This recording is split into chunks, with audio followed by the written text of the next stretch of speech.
Pa ne znam do koje mere je zaista taj termin izbjeglica uvek i u svakom momentu za sve izbjeglice prihvatljiv. Čini mi se da je se kod mene činjenica je da sam izbjeglica, ali da sam taj termin izbjeglica malo napravio neku nadgradnju.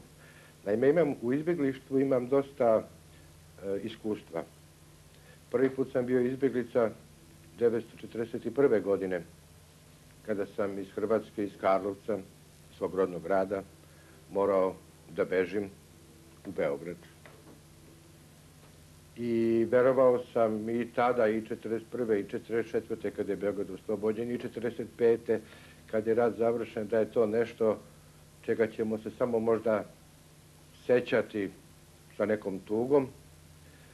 Međutim, imao sam nesreću, a možda i sreću, da 1992. godine ponovo budem izbjeglica, tako da ja mislim da više nisam izbjeglica, ja mislim da sam sada nomad, koji se seli iz jednog kraja Jugoslavije u drugi kraj u zavisnosti od političke ili ne znam kakve druge situacije o koju ja ni u kom slučaju ne mogu da utičem.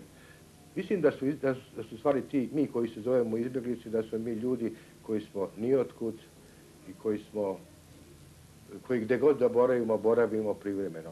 A to nije samo